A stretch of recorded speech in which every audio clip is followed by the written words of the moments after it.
Hello मेरे प्रिय साथियों, आप सब कैसे हैं? आशा करता हूँ जहाँ भी होंगे स्वस्थ और मस्त होंगे।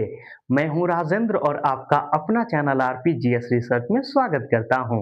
मेरे साथियों, आज 72वीं बीपीएससी पेपर को देखते हुए प्राचीन इतिहास की क्लास में जैन धर्म पे चर्चा करेंगे।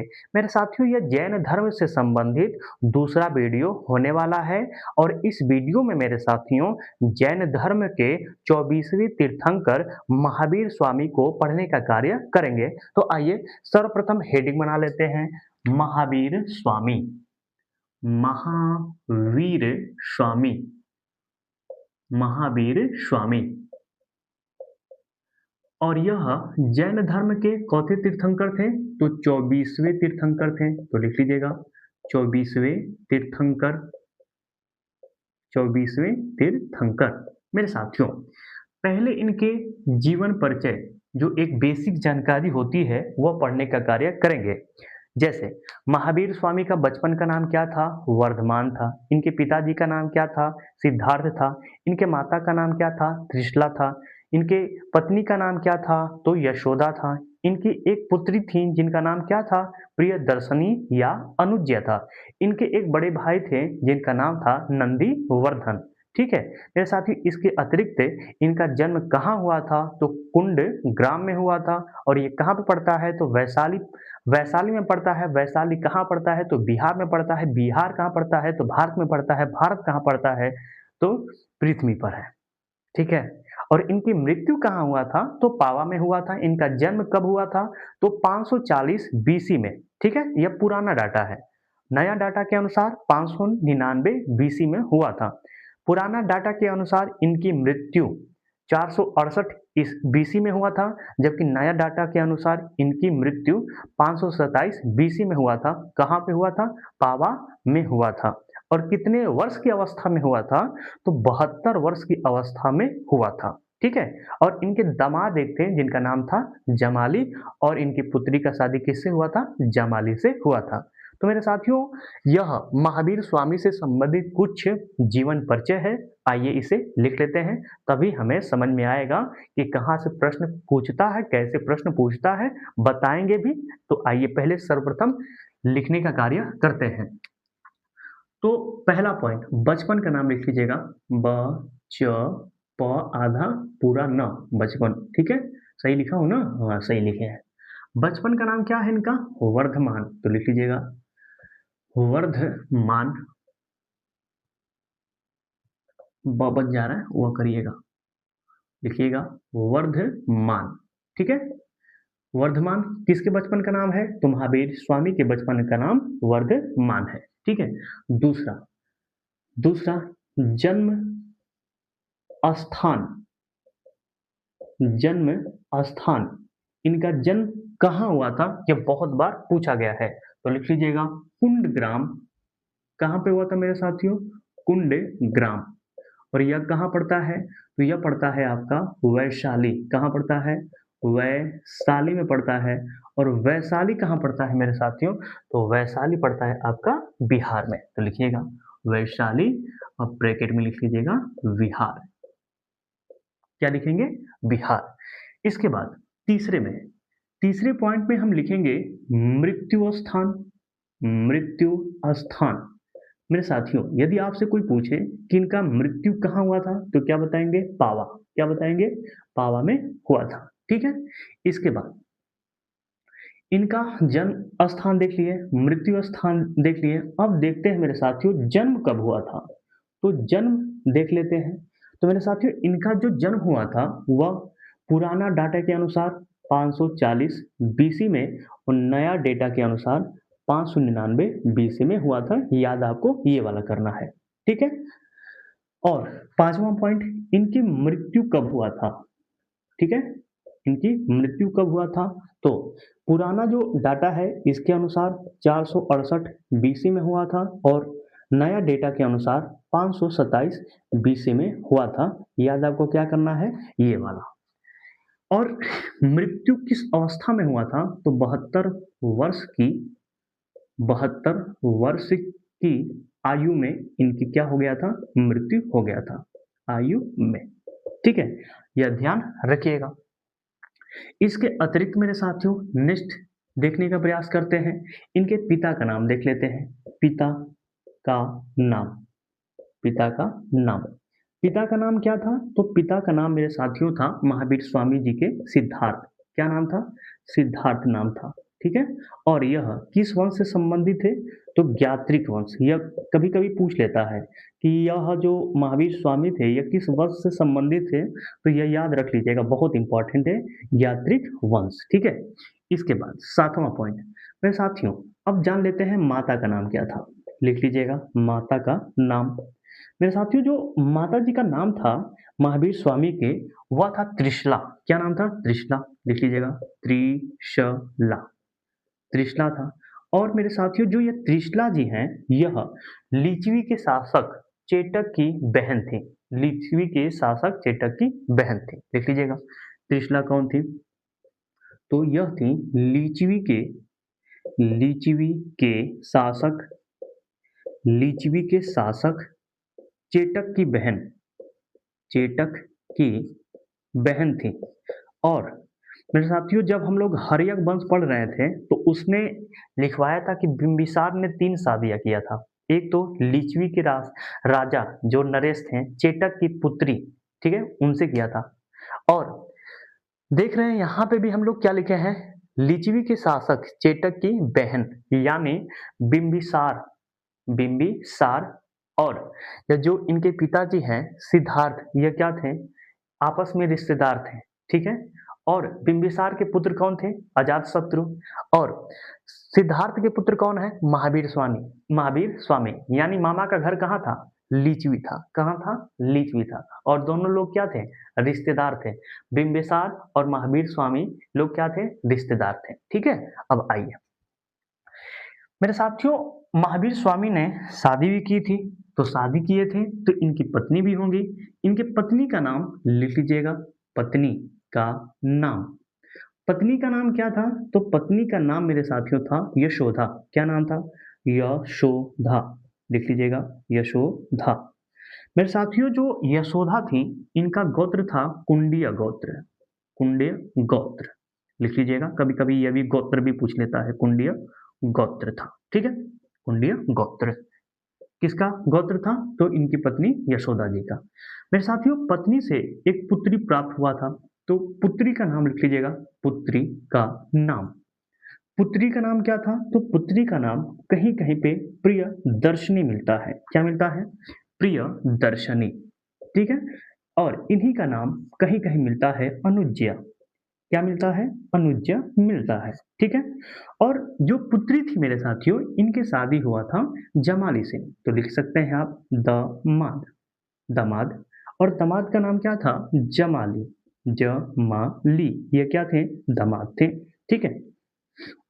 इसके बाद मेरे साथियों हम देखेंगे कि महावीर स्वामी जी के एक भाई थे, यानी सिद्धार्थ के एक और पुत्र थे। सिद्धार्थ के एक और पुत्र थे और वह बड़े पुत्र थे। क्या थे?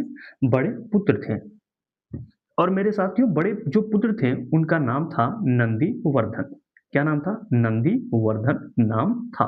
ठीक है। क्या थे? बड़े पुत्र थे और बड़े पुत्र का नाम क्या था? नंदी वर्धन।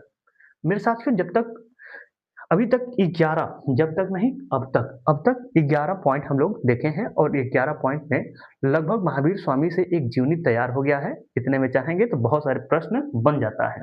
कैसे कैसे प्रश्न पूछता है आइए चर्चा कर लेते हैं। पूछेगा कि महावीर स्वामी के बचपन का नाम क्या था, तो क्या बताएंगे? वर्धमान। इसके अतिरिक्त पूछा जा सकता है कि जो आपके महावीर स्वामी हैं इनका जन्म कहाँ हुआ था, तो कुंड ग्राम। और कुंड ग्राम कहाँ है? वैशाली। वैशाली कहाँ है? बिहार में। महावीर स्वामी की मृत्यु कहाँ हुआ था? तो पावा में हुआ था। महावीर स्वामी की जन्म कहाँ हुआ था? महावीर स्वामी का जन्म कहाँ हुआ था? तो कुंडग्राम में। और कब हुआ था पूछ दे तो 599 बीसी। यदि ऑप्शन में यह न रहे तो यह जरूर रहेगा 540 बीसी। यह पुराना डाटा हो गया है, ये वाला नया डाटा है। ठीक है। मेरे साथियों इनकी मृत्यु, महावीर स्वामी की मृत्यु कब हुआ था? तो पुराना डाटा के अनुसार आपका 468 बीसी में हुआ था, जबकि नया डाटा के अनुसार इनकी मृत्यु कब हुआ था? तो 527 बीसी में हुआ था। और कितनी आयु की अवस्था में हुआ था? तो 72 वर्ष की आयु की अवस्था में हुआ था। मेरे साथियों, महावीर स्वामी के पिताजी का नाम सिद्धार्थ था। क्या था? सिद्धार्थ। और ये किस वंश से थे? ज्ञात्रिक वंश से थे। माता का नाम त्रिशला था, पत्नी का नाम यशोधा, पुत्री का नाम प्रियदर्शनी और दामाद जी का नाम जमाली, बड़े भाई का नाम नंदीवर्धन था। मेरे साथियों, जो महावीर स्वामी हैं, इन्हें जैन धर्म का वास्तविक संस्थापक भी कहा जाता है। तो 11वां पॉइंट लिख लीजिएगा, बहुत इंपॉर्टेंट है ये। लिखिएगा, जैन धर्म का जैन धर्म का धर्म का वास्तविक वास्तविक संस्थापक जैन धर्म का वास्तविक संस्थापक महावीर स्वामी को महावीर स्वामी को माना जाता है। महावीर स्वामी को माना जाता है। ध्यान रखिएगा कि जैन धर्म के वास्तविक संस्थापक किसे माना जाता है? तो महावीर स्वामी को माना जाता है। मेरे साथियों, यह तो हुआ कुछ जीवनी। मेरे साथियों, यह गृह त्याग करते हैं 30 वर्ष की आयु में, और यह जब अपना घर छोड़ने वाले होते हैं तो बड़े इनके भाई जो नंदीवर्धन थे, नंदीवर्धन से कहते हैं कि भाई मुझे ज्ञान की प्राप्ति करना है, मैं घर को त्यागना चाहता हूँ। बड़े भाई से आज्ञा लेकर यह नालंदा चले जाते हैं। और नालंदा में मेरे साथियों इनका एक आजीवक संप्रदाय के एक संस्थापक रहते हैं जिनका नाम रहता है मखली गोसाल। किससे होता है? मखली गोसाल से होता है। और दोनों लोग मेरे साथियों समथिंग कहा जाए तो 6 वर्ष तक तपस्या करते हैं। 6 वर्ष तक तपस्या करने के बाद मेरे साथियों दोनों लोगों में विवाद हो जाता है, यानी महावीर स्वामी और मखली गोसाल में विवाद हो जाता है। जब विवाद होता है तो महावीर जो स्वामी होते हैं मेरे साथियों, वह नालंदा को छोड़ देते हैं। ठीक है, नालंदा को छोड़ के जिम्भी ग्राम में पहुंचते हैं। वहां की कहानी अभी पढ़ेंगे, लेकिन कुछ लिखने के बाद। तो लिखिएगा 13 नंबर, पॉइंट नंबर 13 लिखिएगा, गृह त्याग लिखिएगा। 30 वर्ष की अवस्था में 30 वर्ष की अवस्था में बड़े भाई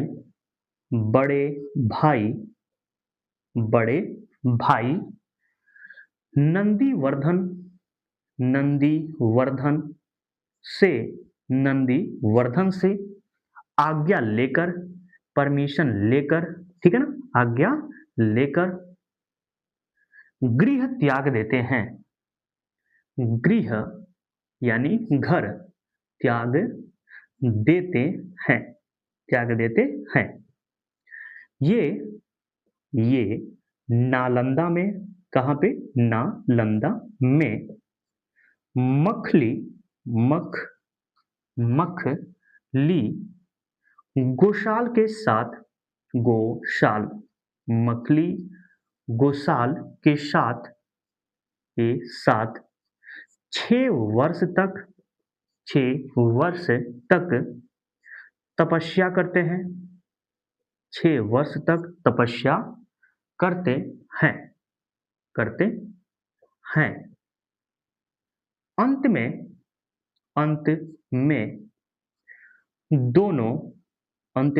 दोनों लोगों में विवाद हो जाता है। तो दोनों लोगों में क्या होता है? अंत में विवाद हो जाता है। मेरे साथियों, जो मखली गोसाल है यह आजीवक संप्रदाय के संस्थापक भी हैं। कई बार प्रश्न पूछा गया है, तो नोट करके लिख लीजिएगा। नोट लिखिएगा, लिखवा दे रहे हैं। लिखिएगा, आजीवक संप्रदाय के आजीवक संप्रदाय के संस्थापक मखली गोसाल हैं। मखली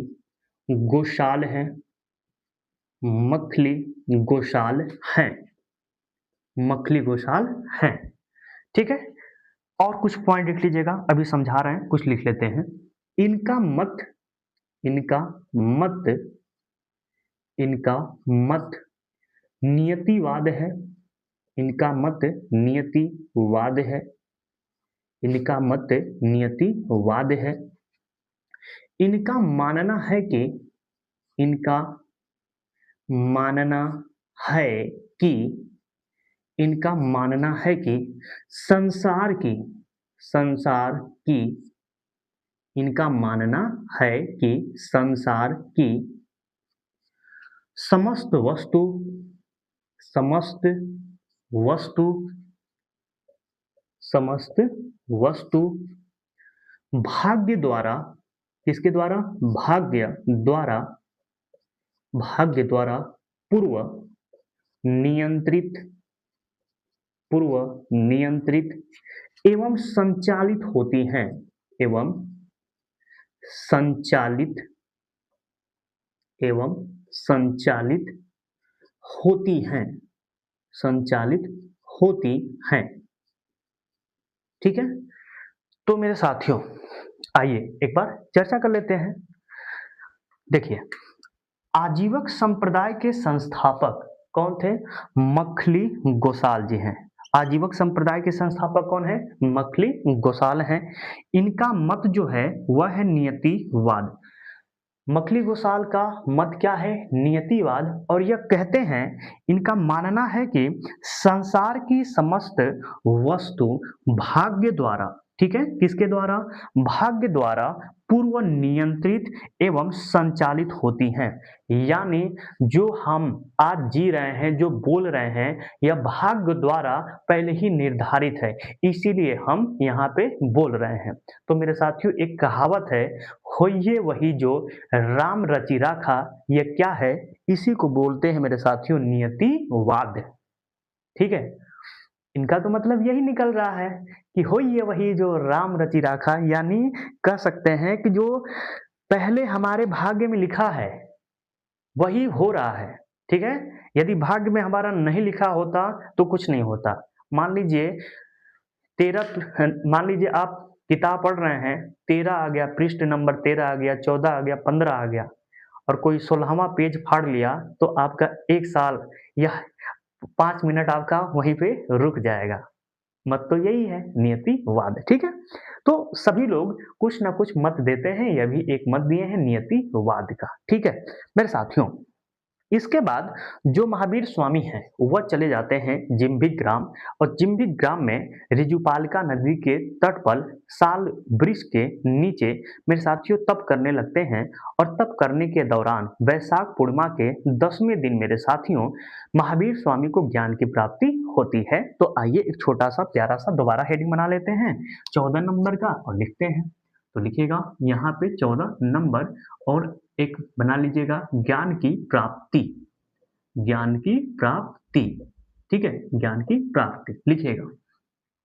वर्धमान को वर्धमान, अब तो वर्धमान लिख रहे हैं तो समझ में आ रहा है ना, वर्धमान मतलब इनके बचपन का नाम क्या था? तो वर्धमान, ठीक है। लिखिएगा, वर्धमान को ज्ञान की प्राप्ति, ज्ञान की प्राप्ति, वर्धमान को ज्ञान की प्राप्ति, ज्ञान की प्राप्ति जिम्भिक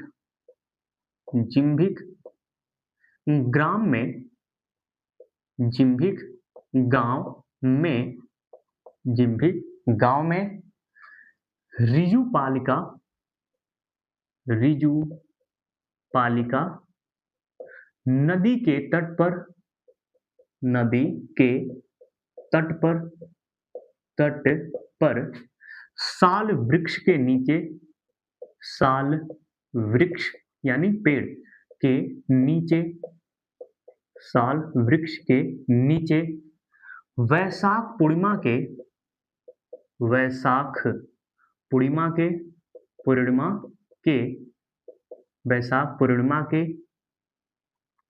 पूर्णिमा के 10वें दिन, 10वें दिन, 10वें दिन ज्ञान की प्राप्ति होती है, ज्ञान की प्राप्ति होती है, होती है। तो मेरे साथियों, जो आपका चौथा पॉइंट है, प्रत्येक लेटर से प्रश्न बनता है। क्या क्या बनता है, आइए बता दे रहे हैं।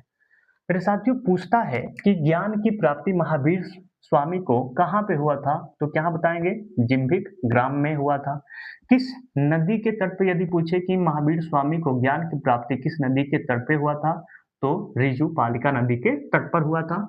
और यह प्रश्न पूछते कि ज्ञान की प्राप्ति किस वृक्ष के, किस पेड़ के नीचे हुआ था, तो साल वृक्ष के नीचे हुआ था। और किस दिन हुआ था, तो वैशाख पूर्णिमा के 10वें दिन हुआ था। तो मेरे साथियों, यहाँ से एक क्वेश्चन यह बन सकता है, दूसरा प्रश्न यह बन सकता है, तीसरा प्रश्न यह पूछा जा सकता है, चौथा प्रश्न यह पूछा जा सकता है। ठीक है मेरे साथियों, जो जब इनको ज्ञान की प्राप्ति होती है तो इनको कई सारी उपाधियां मिलता है। तो हम लोग 15वां पॉइंट लिखेंगे, ज्ञान की प्राप्ति के बाद उपाधि। तो लिखिएगा, ज्ञान की ज्ञान की प्राप्ति के बाद, प्राप्ति के बाद बाद उपाधि। देखिए, ज्ञान प्राप्ति के बाद उपाधि। और इन्हें पहला उपाधि मेरे साथियों जो सबसे महत्वपूर्ण है वह मिला महावीर का, महावीर।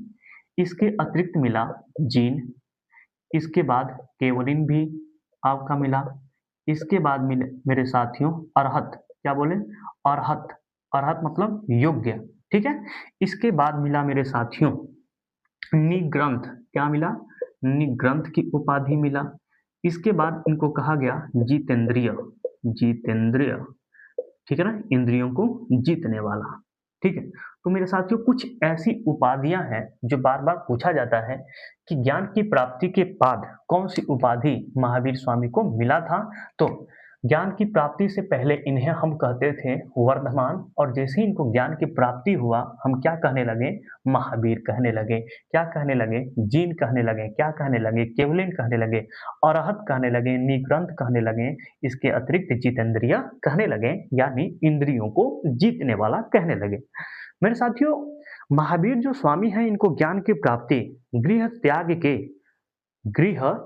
के 12 वर्ष के बाद होता है। और यह गृह कब त्यागते हैं, तो गृह त्यागते हैं मेरे साथियों 30 वर्ष की अवस्था में। 12 साल लग जाता है, यानी यह कब होता है, 30 में 12 ऐड करेंगे तो 42 वर्ष के बाद मेरे साथियों महावीर स्वामी को ज्ञान की प्राप्ति होती है, या कह सकते हैं 42 वर्ष पर महावीर स्वामी को ज्ञान की प्राप्ति होती है। तो लिख लीजिएगा, नेक्स्ट पॉइंट लिखिएगा, महावीर स्वामी को, महावीर स्वामी को, स्वामी को, स्वामी को ज्ञान की प्राप्ति, ज्ञान की प्राप्ति, ज्ञान की प्राप्ति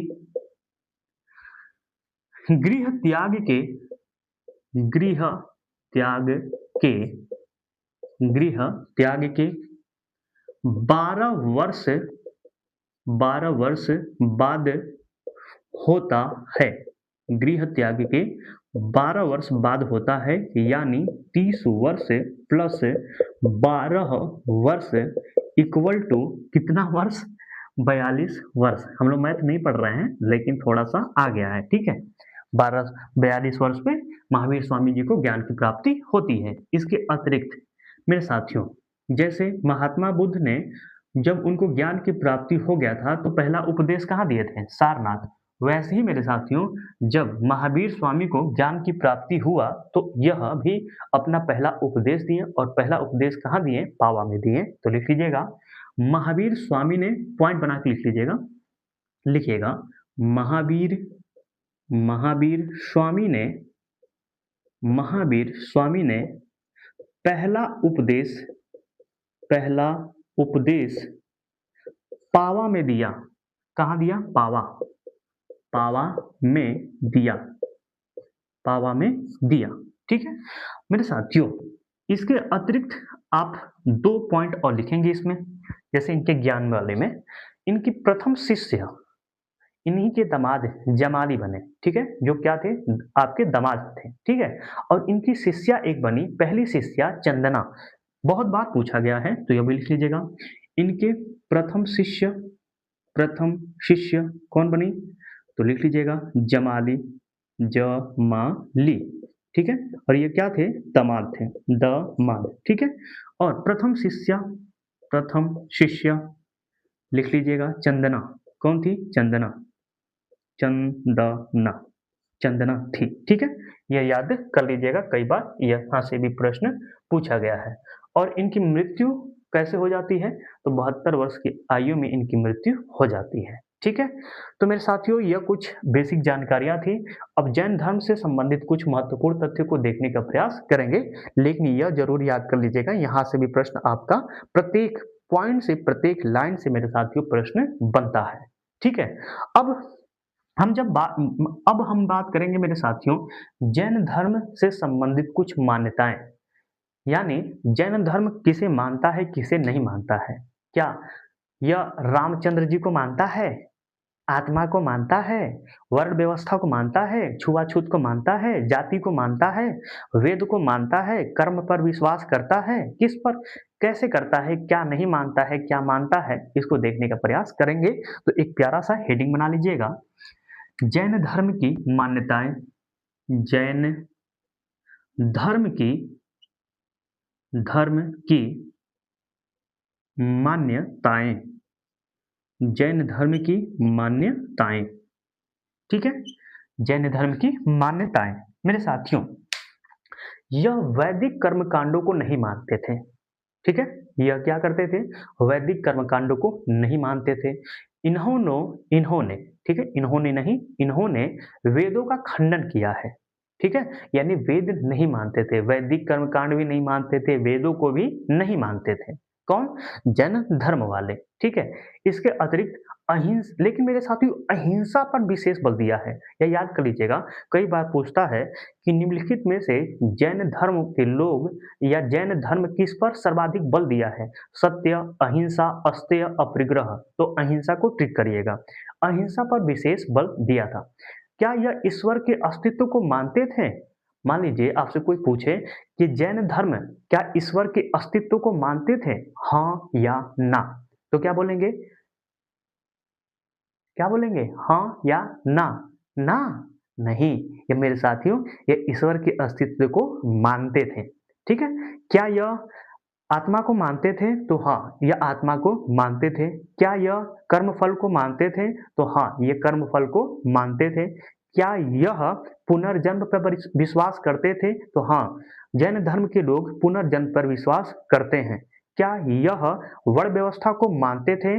नहीं, यह वर्ण व्यवस्था को नहीं मानते थे। क्या यह छुआछूत का विरोध किया था? तो नहीं, यह छुआछूत का विरोध नहीं किया था। वर्ण व्यवस्था का निंदा किया था, जबकि मेरे साथियों छुआछूत का विरोध नहीं किया था, अस्पृश्यता का विरोध नहीं किया था, जो भारतीय संविधान के अनुच्छेद 17 में है, ठीक है। तो आइए कुछ पॉइंट को लिखते हैं।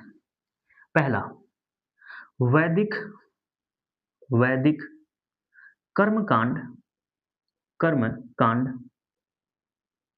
कर्मकांड को नहीं मानते थे, नहीं मानते थे, नहीं मानते थे, पहला। दूसरा, वेद का खंडन किया है, वेद का खंडन किया है, किया है। तीसरा, अहिंसा पर विशेष बल, अहिंसा पर विशेष बल, अहिंसा पर विशेष बल। नेक्स्ट, चौथा लिखेगा, ईश्वर के अस्तित्व को, ईश्वर के अस्तित्व को मानते थे, मानते थे, ईश्वर के अस्तित्व को मानते थे। नेक्स्ट, पांचवा, आत्मा आत्मा को आत्मा को मानते थे, आत्मा को मानते थे। पुनर्जन्म पर विश्वास करते थे, पुनर्जन्म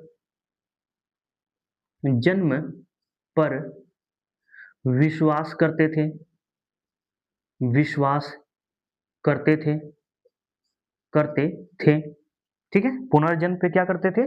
विश्वास करते थे। नेक्स्ट, लिख लीजिएगा, कर्म फल पर विश्वास करते थे। कर्म फल यानी जैसा आप कर्म करेंगे वैसा ही फल पाएंगे। कर्म फल पर विश्वास करते थे, विश्वास करते थे, करते थे। नेक्स्ट 8 नंबर लिख लीजिएगा, वर्ण व्यवस्था का निंदा किया। वर्ण व्यवस्था का निंदा किया, निंदा किया। वर्ण व्यवस्था का क्या किया? निंदा किया। नेक्स्ट अस्पृश्यता, अस्पृश्यता का विरोध नहीं किया। अस्पृश्यता का विरोध नहीं किया, नहीं किया। तो मेरे साथियों, जैन धर्म की मान्यताएं क्या है, क्या नहीं है, जैन धर्म के लोग क्या मानते हैं, क्या नहीं मानते हैं, यह अभी देखने का प्रयास किए हैं। यदि आप स्क्रीनशॉट लेना चाहते हैं तो ले लीजिए, अब इसको मिटाने वाले हैं, ठीक है।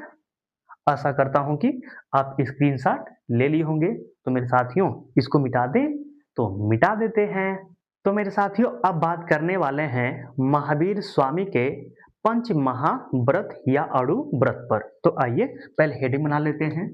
महावीर स्वामी के, महावीर स्वामी के, स्वामी के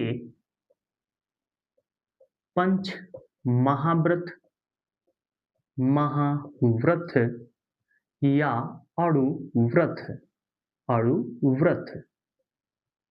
मेरे साथियों, महावीर स्वामी ने 5 प्रकार की शिक्षा दिए थे। 4 प्रकार के तो जो पार्श्वनाथ दिए थे वही है, एक अतिरिक्त महावीर स्वामी ने दिया है जिसका नाम है ब्रह्मचर्य, ठीक है। तो आइए लिख लेते हैं कौन कौन से हैं। तो लिखिएगा, सत्य, दूसरा है अहिंसा, सत्य है, अहिंसा है, और तीसरा है मेरे साथियों अस्तेय, अस्तेय। चौथा है अपरिग्रह, अपरिग्रह, और मेरे साथियों पांचवा है ब्रह्मचर्य, ब्रह्मचर्य, ठीक है। सत्य का अर्थ होता है सदा सत्य बोलो, सदा सत्य बोलो, ठीक है। और अहिंसा का अर्थ होता है हिंसा से दूर रहना, हिंसा से दूर रहना, दूर रहना, हिंसा से दूर रहना। अस्तेय का अर्थ होता है मेरे साथियों चोरी ना करना, चोरी न करना। और आपका अपरिग्रह का अर्थ होता है धन इकट्ठा, धन इकट्ठा न करना। और मेरे साथियों जो ब्रह्मचर्य है इसका अर्थ होता है इंद्रियों को वश में करना, इंद्रियों को वश में करना। तो यह मेरे साथियों पंच महाव्रत है, अणुव्रत है जो महावीर स्वामी ने दिया था। 4 तो पहले आप पढ़ चुके हैं। 4 ये पहले कौन दिया था? तो पार्श्वनाथ। किसने दिया था? पार्श्वनाथ ने दिया था। और एक किसने दिया है? महावीर स्वामी जी ने दिया है, ठीक है। यह बात हो गई। अब मेरे साथियों बात करेंगे जैन धर्म के रत्न पे। जैन धर्म के कितने रत्न हैं? 3।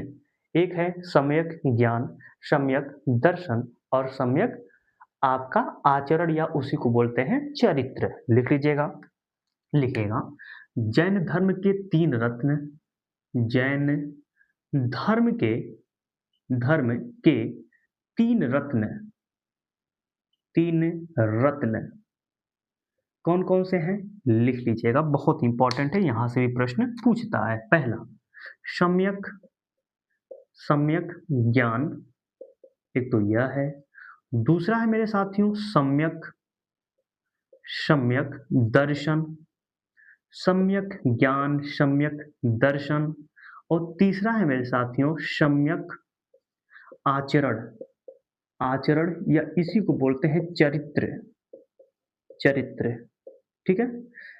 यानी आप किसी के आचरण पे दाग लगा रहे हैं तो उसके चरित्र पर भी दाग लगेगा, क्योंकि एक ही शब्द है। ठीक है, तो यह मेरे साथियों जैन धर्म के कितने रत्न हैं? 3 रत्न हैं। अब हेडिंग डालिएगा जैन संघ। जैन संघ से भी प्रश्न बन जाता है, तो इसको भी पढ़ने का कार्य करेंगे।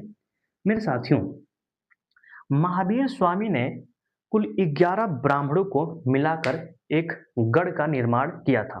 ठीक है, और उसका अध्यक्ष बने, जिसे हम कहते हैं गठधर। क्या कहते थे? गठधर कहें। तो आइए इसे भी लिख लेते हैं। लिखिएगा, महावीर स्वामी ने महावीर स्वामी ने 11 ब्राह्मणों को मिलाकर 11 ब्राह्मणों को मिलाकर मिलाकर एक एक गढ़ गढ़ गढ़ का निर्माण किया निर्माण किया तथा इसका अध्यक्ष बने तथा इसका अध्यक्ष बने अध्यक्ष बने बने जिन्हें अध्यक्ष बने। अध्यक्ष को लिख लीजिएगा, अध्यक्ष को गठधर कहा गया। गठधर गठधर कहा गया, ध कर लीजिएगा, धर कहा गया, गठधर कहा गया। लिखिएगा, महावीर स्वामी के महावीर स्वामी के महावीर स्वामी के मृत्यु मृत्यु के बाद मृत्यु के बाद एकमात्र एकमात्र एकमात्र सदस्य एकमात्र सदस्य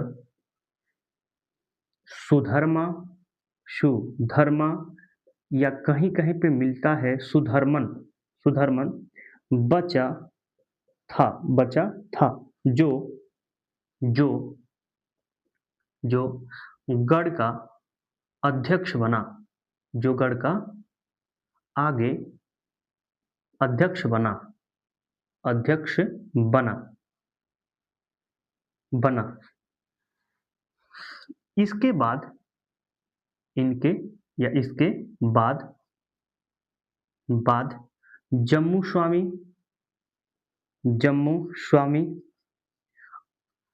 अध्यक्ष बने जो 44 वर्ष तक अध्यक्ष रहे और अंतिम भी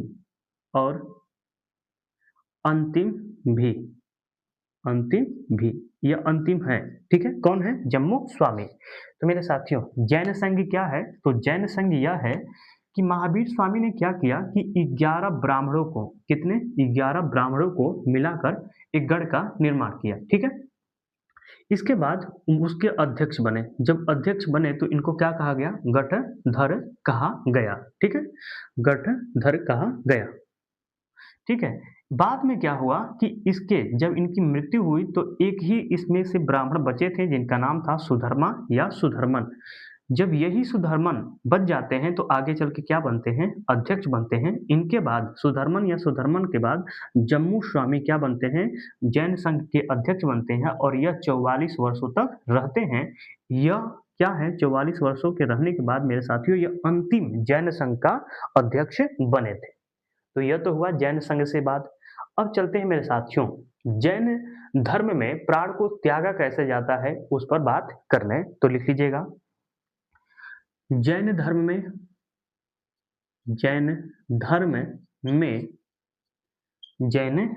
में प्राण त्यागने की विधि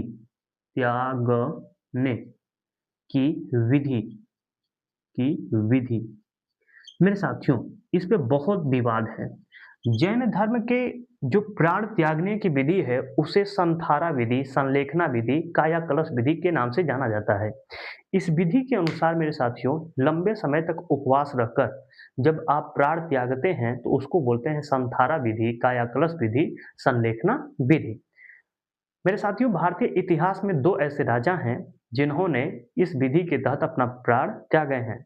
एक है चंद्रगुप्त मौर्य और दूसरे हैं इंद्र ठड। ठीक है, तो आइए लिख लेते हैं इसको भी। लिखिएगा लंबे, लिखिएगा विधि, लिखिएगा लंबे समय तक, लंबे समय तक, तक उपवास रहकर, उपवास रहकर, उपवास रहकर प्राण त्यागना, प्राण त्यागना, त्यागना, संथारा, संथारा, संलेखना, संलेखना और और काया कलश, काया कलश, काया कलश विधि, विधि कहा जाता है, कहा जाता है। उदाहरण में इस विधि के तहत क्या हुआ था? तो चंद्रगुप्त मौर्य, एक तो चंद्रगुप्त मौर्य जी हैं, आगे पढ़ेंगे तो लिख पाएंगे, चंद्रगुप्त मौर्य और दूसरा इंद्र ठड। ठीक है, याद कर लीजिएगा इतना। तो जैन धर्म में जो प्राण त्यागने की विधि है मेरे साथियों उसको क्या बोलते हैं? उसको बोलते हैं संथारा विधि, ठीक है, काया कलश विधि और संलेखना विधि के नाम से जाना जाता है। ठीक है, अब आइए जैन धर्म में कुछ मेरे साथियों आपके तीर्थ स्थान भी हैं, उसे पढ़ने का कार्य करते हैं। दो स्थान को बड़े अच्छे ढंग से पढ़ेंगे। एक है दिलवाड़ा का जैन मंदिर और दूसरा है आपके गोमतेश्वर या बाहुबली की प्रतिमा। ठीक है, तो आइए पहले हेडिंग बना लेते हैं। जैन धर्म के तीर्थ स्थल, जैन धर्म के, धर्म के तीर्थ स्थल, तीर्थ स्थल। ठीक है मेरे साथियों, वैसे तो बहुत सारे हैं, जैसे कि आप देखेंगे किताब पढ़ेंगे तो ऋषभ देव या आदिनाथ का जन्म अयोध्या में हुआ था, तो कभी कभी पूछ लेता है कि अयोध्या किस जैन धर्म से, किस जैन तीर्थंकर से संबंधित है, तो एक तो हो जाएंगे ऋषभ देव। ठीक है, पावापुरी का संबंध किससे है? तो बता सकते हैं कि पावा का संबंध महावीर स्वामी की मृत्यु से है, जबकि वैशाली का संबंध किससे है? तो महावीर स्वामी के जन्म से है। तो मेरे साथियों ऐसे भी प्रश्न पूछा जा सकता है कि पार्श्वनाथ का संबंध किस पर्वत से है? तो संवेद पर्वत से है, क्योंकि संवेद पर्वत पे ही पार्श्वनाथ को ज्ञान की प्राप्ति हुई थी। लेकिन मेरे साथियों यहाँ से प्रश्न न बन के दिलवाड़ा का जैन मंदिर कहाँ पे है? माउंट आबू पे है। किसने बनवाया है? यहाँ से प्रश्न जरूर पूछ लेता है।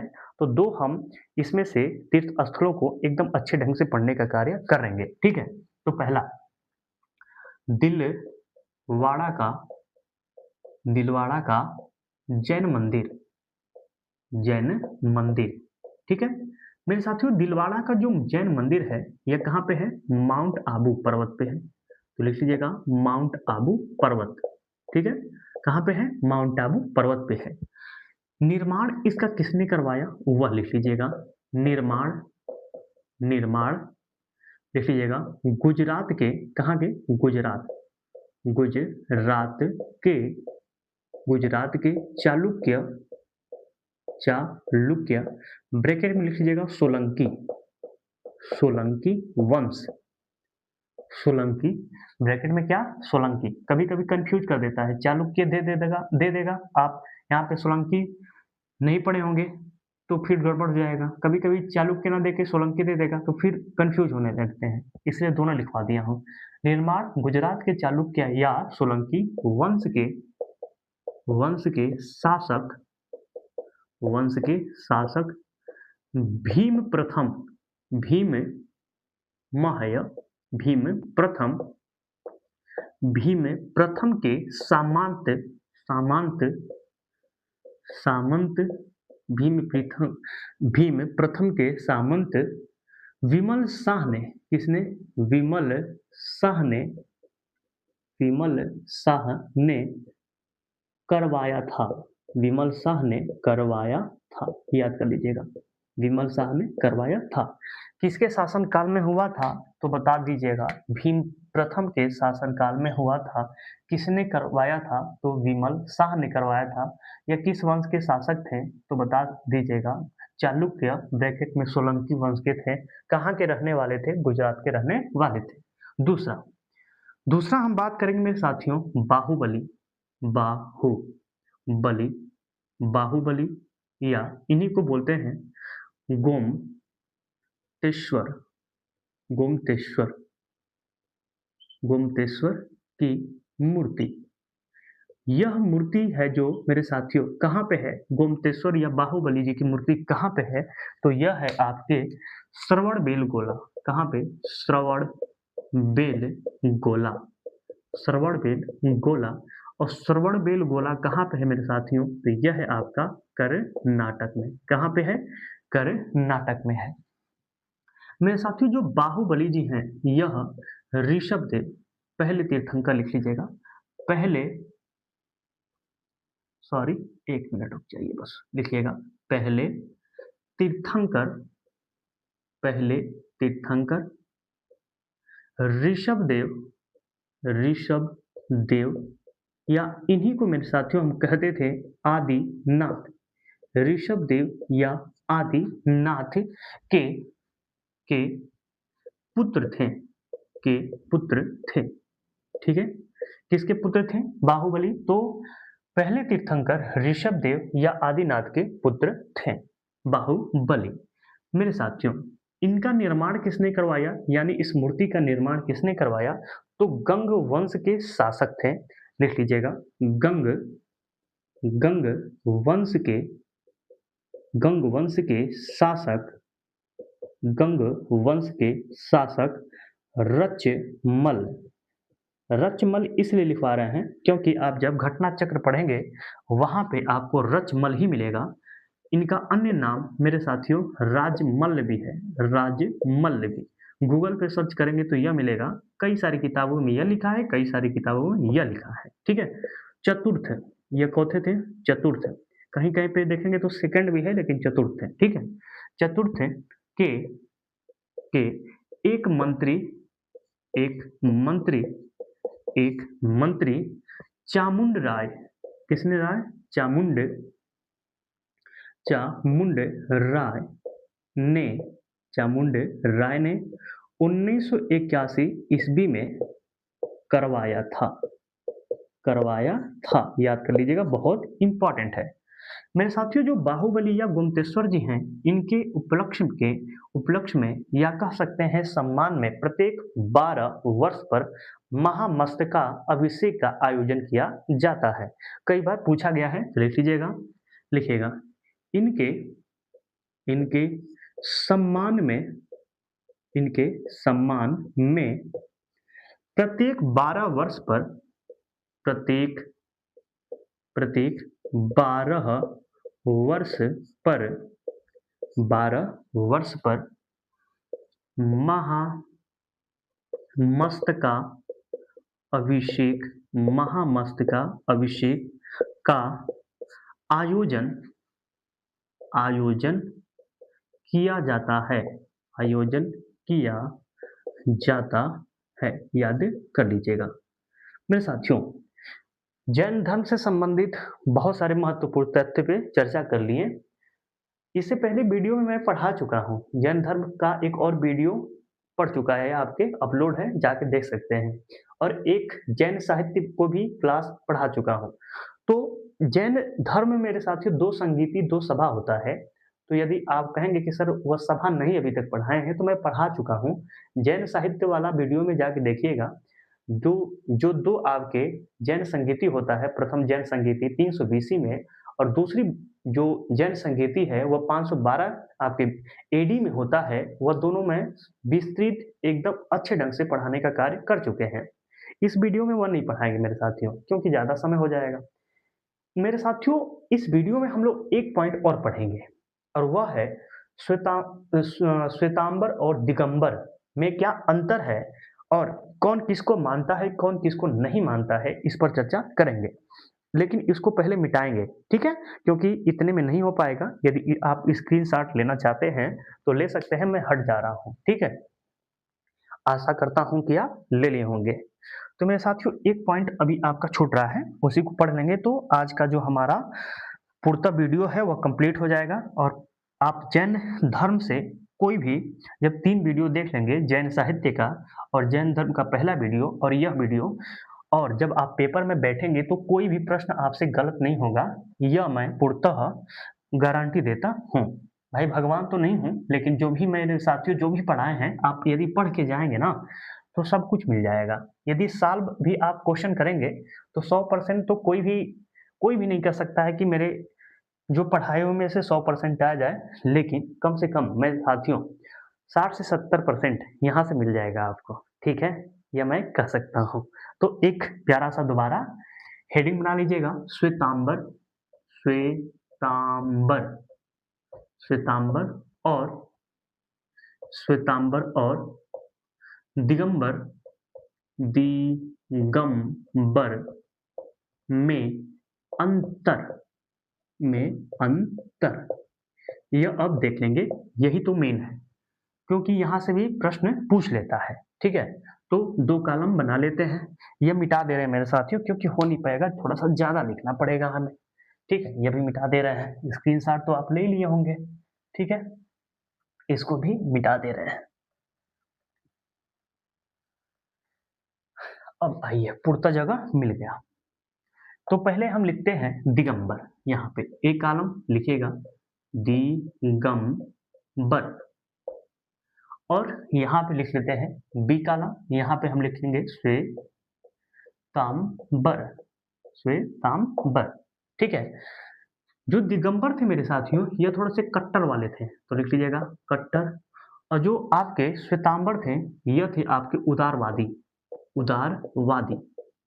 और जो मेरे साथियों जो यह दो संप्रदाय है, यह 2 संप्रदाय के प्रवर्तक या कह सकते हैं संस्थापक, या इसके जो देख रेख करने वाले थे दिगंबर के, वह थे भद्रबाहु।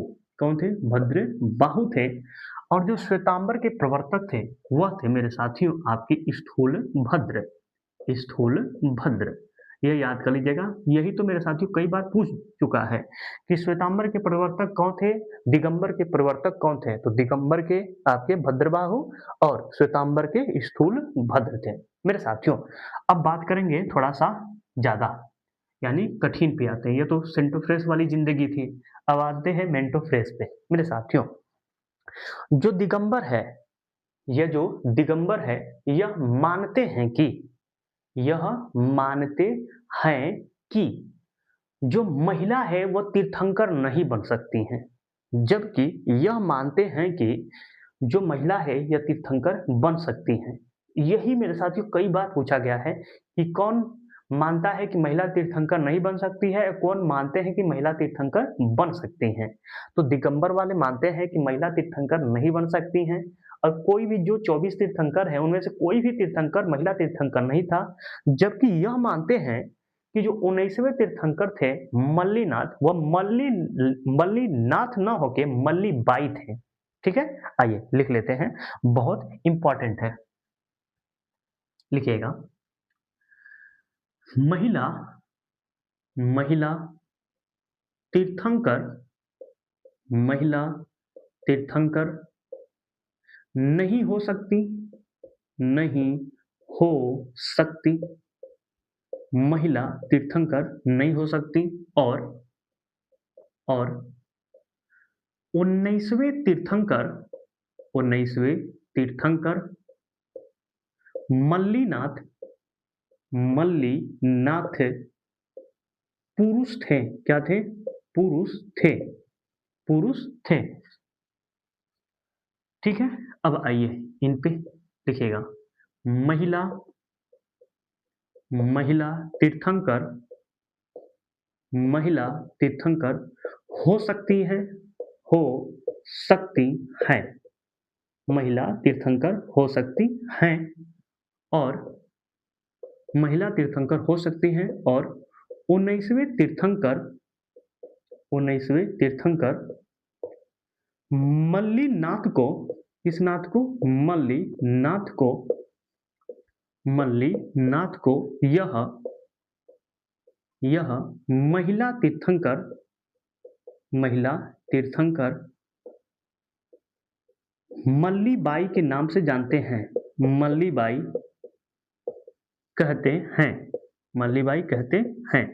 यानी यह मेरे साथियों देख रहे होंगे कि दिगंबर वाले कहते हैं कि जो महिला तीर्थंकर नहीं हो सकती है, और जो 19वें तीर्थंकर हैं मल्लीनाथ, ये पुरुष थे। क्या थे? पुरुष थे। ठीक है। जबकि स्थूल आपके श्वेतांबर वाले कहते हैं कि जो महिला तीर्थंकर हो सकती हैं, महिला तीर्थंकर हो सकती हैं, और जो 19वें तीर्थंकर मल्लीनाथ हैं, ये मल्लीनाथ न होकर क्या है?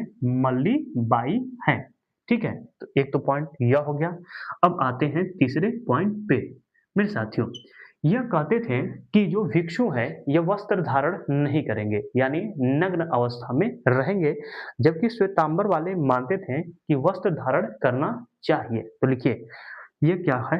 लिखिएगा, लिखिएगा, भिक्षु, भिक्षु वस्त्र, वस्त्र धारण, वस्त्र धारण नहीं करते थे, नहीं करते थे, नहीं करते थे, जबकि ये करते थे। तीसरा में लिख लीजिएगा, यह करते थे, यह करते थे।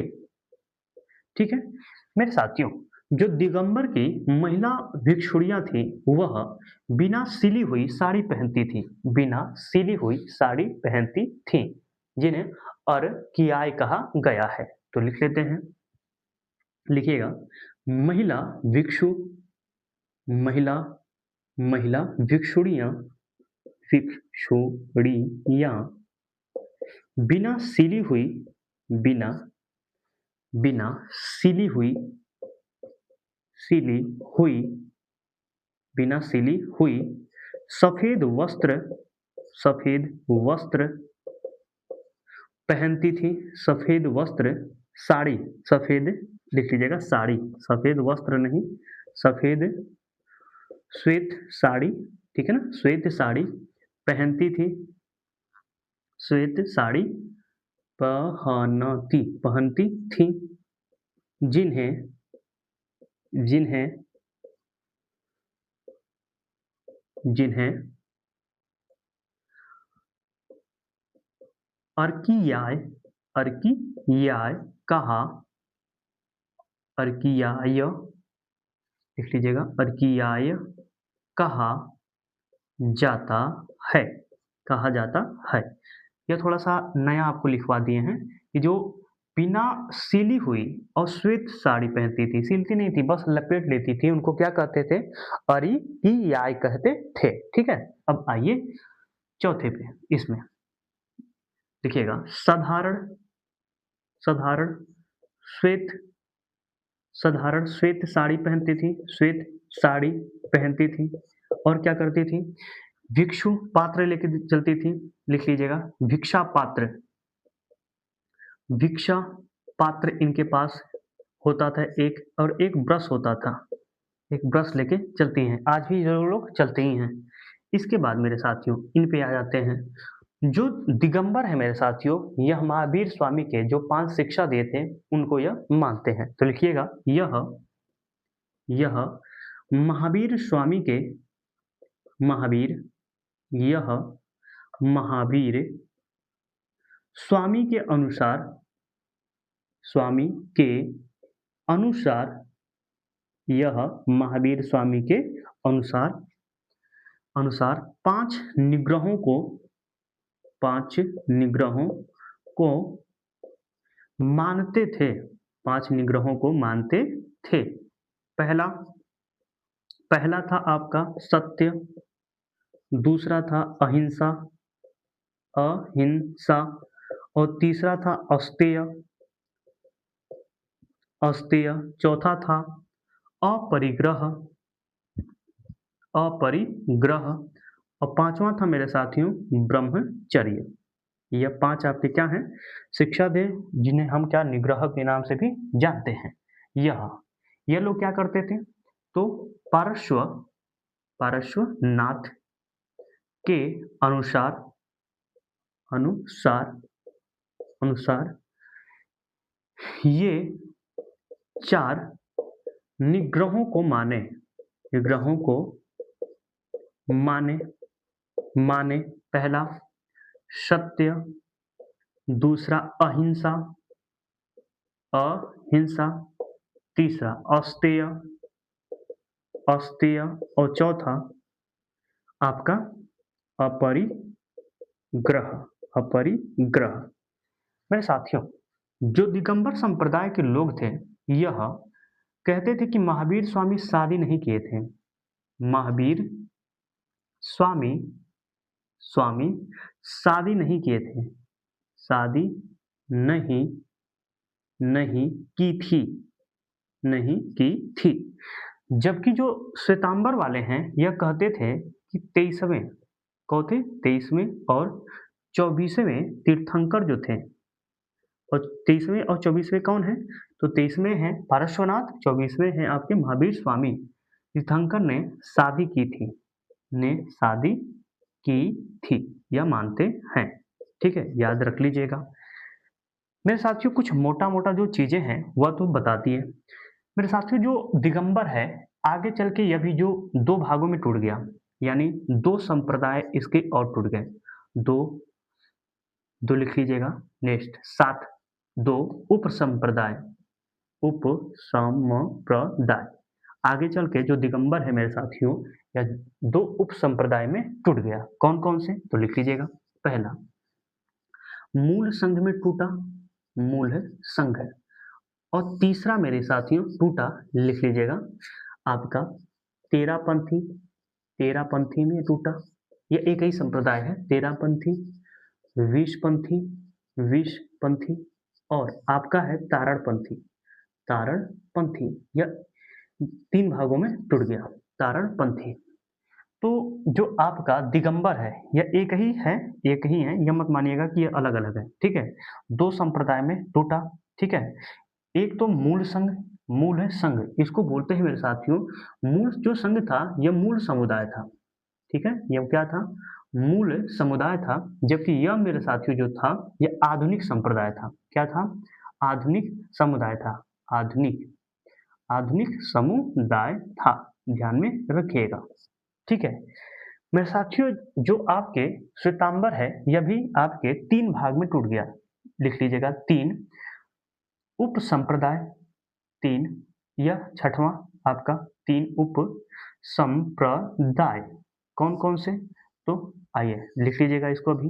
एक तो था स्थानक, स्थानक वासी, स्थानक वासी। दूसरा था मेरे साथियों मूर्ति पूजक, मूर्ति पूजक, मूर्ति पूजक। इसको बोलते हैं डेरावासी, डेरावासी, डेरावासी।